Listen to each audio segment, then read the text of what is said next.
They didn't fire me. They never even hired me. They just assumed I'd always be there, ready, waiting by the door with my coat on, my keys in hand, my whole day rearranged around their schedule. And for 2 years I was. My name is Cecilia Thorne. I'm 64 years old. I have silver hair. I stopped dying after my husband Harold passed. A small house in Raleigh, North Carolina, with a garden I love more than most people. And a son named my son Garrett, who I raised to be kind. For a long time, I believed I had succeeded. Garrett Thorne is 38. He married his wife Vanessa 6 years ago in a small ceremony at a vineyard outside Charlotte. I remember standing in the back row watching him cry when she walked down the aisle and thinking, this is enough. This is everything I ever wanted for him. Harold would have wept too, probably loudly, embarrassingly. That was Harold. He never cared who saw. Vanessa is smart, ambitious, beautiful. She works in marketing and talks fast and has opinions about everything from restaurant wine lists to the correct way to load a dishwasher. I liked her in the beginning. I tried, at least. I made the effort that mothers-in-law are told to make. I stayed in my lane. I didn't offer opinions unless asked. I sent birthday cards with real stamps. I remembered her sister's name and her dog's name, and the name of the restaurant where she and Garrett had their first date. They have 2 children. My granddaughter Poppy is 5, and she has Harold's eyes, that pale gray that looks like rain on a window. My grandson Miles is 3, and he is, without question, the most determined human being I have ever met in 64 years of living. He will argue with a wall. He gets that from Garrett. I loved being their grandmother. I want to make that clear. None of what happened was about them. It started the way these things always start. Quietly, reasonably, with a phone call that sounded like a favor. It was a Tuesday in January. I remember because I had just planted a new row of sweet peas along the back fence, and my hands still had dirt under the nails. Garrett called and said Vanessa had a last-minute work trip to Atlanta. Could I possibly come stay with the kids for 3 days? Of course, I said. Of course, and I meant it. I drove over that afternoon with a bag, fed the kids dinner, read Poppy 4 books, and Miles 2. He fell asleep during the 3rd and didn't negotiate about it the way he usually did. I liked those 3 days. I liked feeling useful in a way that made sense, in a way that was chosen. The problem is what came next. Vanessa's trips to Atlanta became more frequent. Then Garrett started traveling for work too. He manages logistics for a regional trucking company, and the hours were unpredictable. They started texting instead of calling.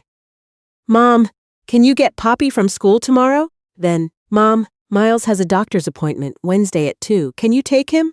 Then, we have a work event Friday. Can you stay the night? I kept saying yes. I said yes in February when Vanessa told me, not asked me, that I'd be watching the kids every Tuesday and Thursday afternoon because she'd enrolled them in separate activities on alternating days. I said yes in March when Garrett mentioned, as a footnote to a conversation about something else entirely, that they were thinking of going to Cancun for their anniversary in April, and would I be available for 5 days? I said yes in April when Vanessa called me at 7 in the morning and said Miles was sick and she had a presentation she absolutely could not miss. I rearranged my own doctor's appointments. I stopped making plans with my friend Ruth Ann because I never knew when I'd be needed. I missed my niece Candace's birthday dinner because Vanessa had a networking event and there was no one else. I sat in Garrett and Vanessa's kitchen on a Saturday night eating leftover spaghetti alone, while my family celebrated across town without me, and I told myself, this is what you do. This is what love looks like. Harold used to say, love isn't just a feeling, Cece. It's a practice. You practice it even when it costs you something. I practiced. Lord, I practiced. What I didn't notice, or maybe what I didn't let myself notice, was that they had stopped practicing back. There was a Thursday in June that I keep coming back to. It was hot the way North Carolina gets in June. That thick, woolen heat that sits on your chest. I had been at the house since noon. Garrett had texted that morning. Not called, texted. To say he was stuck in a meeting, and could I pick up Poppy and Miles both. I drove 40 minutes each way, buckled 2 car seats, stopped for popsicles because it was too hot to do otherwise, and got everyone settled at their house by 4. By 6, no one was home. By 7, I'd made dinner, given baths, and put Miles down. By 7:30, Poppy was asleep, with her favorite stuffed rabbit tucked under her arm. Garrett and Vanessa came home at 8:15. Garrett kissed me on the cheek and said, "Thanks, Mom." The way you say thanks to someone who held the elevator door. Vanessa walked straight to the kitchen, opened the fridge, looked inside for a long moment, closed it, and went upstairs. She didn't say anything. Not hello, not thank you, not how were the kids. Nothing. I drove home in the dark and sat in my car in the driveway for a few minutes before going inside. I didn't cry. I'm not sure why I didn't. Maybe because it had stopped feeling like something that deserved tears. It had started to feel like just the way things were. The summer got worse. Vanessa had a work promotion in July that increased her travel schedule significantly. I was genuinely happy for her when Garrett told me, until I realized what he said next. He said, "So we're going to need you more, Mom. Is that okay?" He asked it like it was already decided. Like "is that okay" was just a courtesy, the same way a server says "enjoy your meal" and walks away before you respond. I said yes. August was the hardest month. I was at their house 11 days out of 31. I counted later. 11 days. I gave up a weekend trip. I'd been planning with my sister Beverly, not Beverly Harmon from next door, my actual sister, Beverly Thorne, who lives in Knoxville, and who I see twice a year if we're lucky, because Vanessa's mother was visiting from Phoenix, and apparently that meant I was needed even more, not less. I never did understand that logic. I still don't. I started keeping a small notebook. Just dates and times, nothing dramatic. I wasn't planning anything. I think I just needed some way to feel like what I was giving was real, like it existed somewhere outside of my own chest. Looking at those pages later was startling, even to me. September is when the comment happened.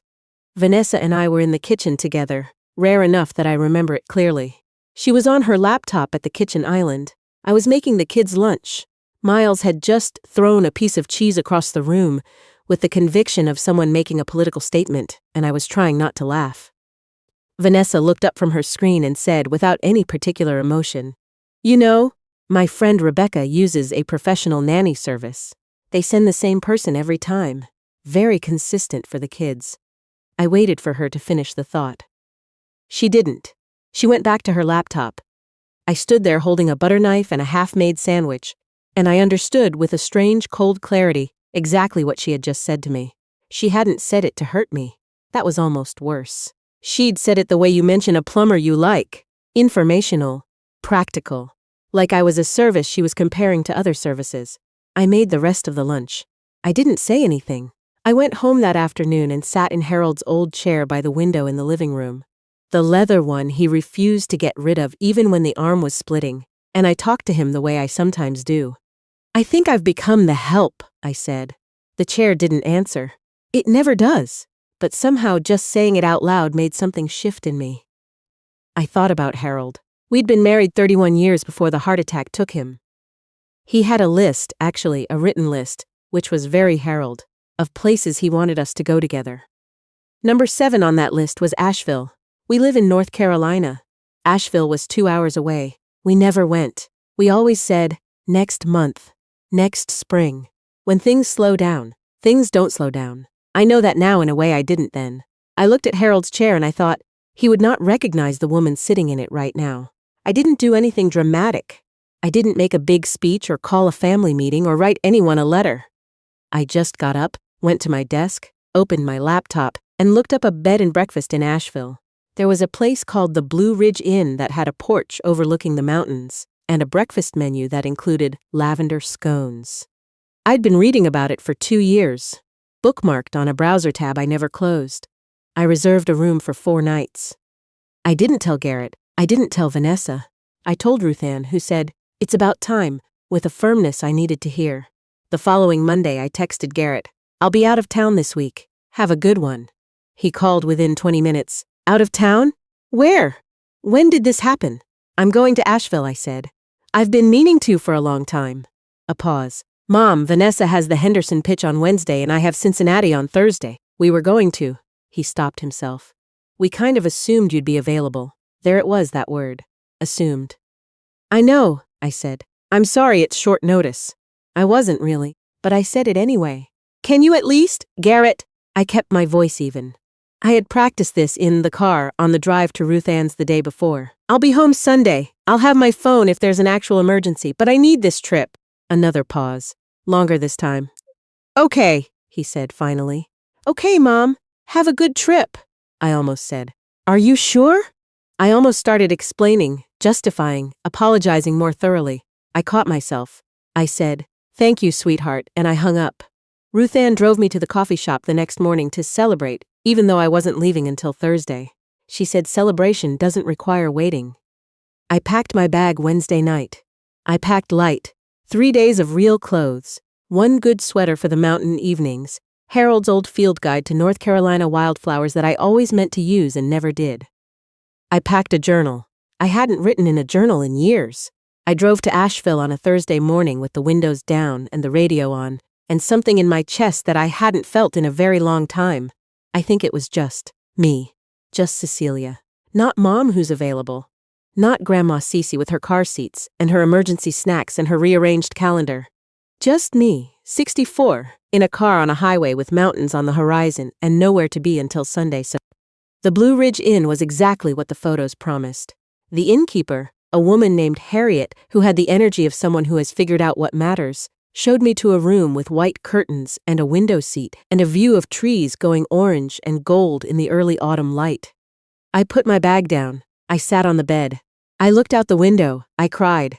I hadn't planned to. The tears just came up quiet and fast. The way they do sometimes, when you finally set down something heavy you didn't realize you were carrying. I ate dinner alone at a restaurant downtown and ordered whatever I wanted. I had a glass of wine and read my book, and no one texted me for 2 hours. It sounds like a small thing. It wasn't. The next morning I was eating breakfast on the porch, lavender scones, as promised, and good strong coffee, when my phone started buzzing. Garrett. I let it go to voicemail. Then again. Then a text. Mom, please call me. I finished my scone. I called him back. Vanessa's pitch ran long, and I'm stuck in a call and we can't get the kids and the school closes at 6. He was talking fast, that Garrett spiral I'd watched since he was 16. Can you maybe drive back this afternoon and… No, I said. Silence. Mom. Garrett, I'm in Asheville. I told you I'd be gone all week. There has to be another option. There isn't. There's no one else. We don't have anyone. What about your neighbor, the one who watches Miles sometimes? She's in Florida this week. There are emergency nanny services. There are apps now for last-minute childcare. There are options. A longer silence. I could feel his frustration through the phone, which I understood. I also held my ground. This isn't fair, he said. Not mean, just honest. I know it doesn't feel that way, I said. I understand, but Garrett, I need you to hear me. I have given this family a lot. I have been happy to do it. But I need this week. I need to exist as a person who has her own life. He didn't answer right away. Then quietly, I didn't realize it had gotten that bad. I hadn't expected that. I had expected more arguing. It's not bad, I said. It's just, I got lost somewhere. And I need to find myself again. Mom, he said. And then, I'm sorry. I told him I loved him. I told him I would be home Sunday. I told him we would talk then, really talk, and that it was long overdue. I hung up and looked out at the mountains, blue and hazy in the late morning light. The rest of the trip was mine.